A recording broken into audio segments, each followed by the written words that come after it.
Hi, I'm William French. I'm one of the farm leads here at Old Sturbridge Village. So these two are Dawn and Red. So they're two steers that me and one of my coworkers have been training for about a year now. So these guys are only 11 days apart, so they're pretty close in age, which made them good for a team of oxen. And the first thing that we trained them to do was to wear the yoke here.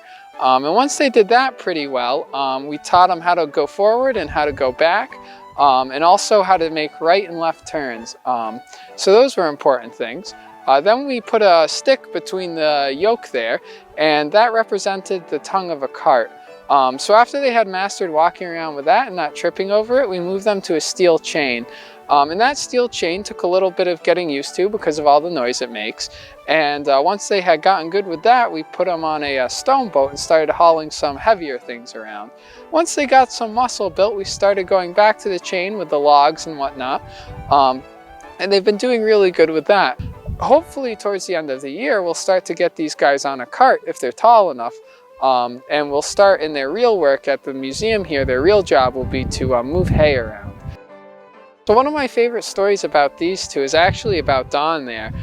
He was always impatient to go out to pasture, and we'd let him out around 9:15.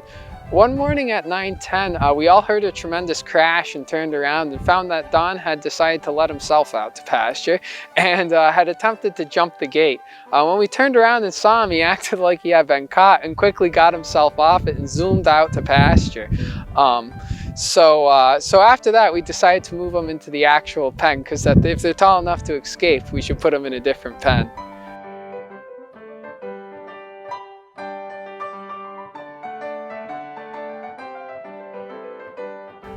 So it's been the privilege of my time here at Old Sturbridge Village to work with these two and train them. And I'm really excited to see where they go in the up and coming year. And I hope you guys take the time to come and visit them. And thank you for watching.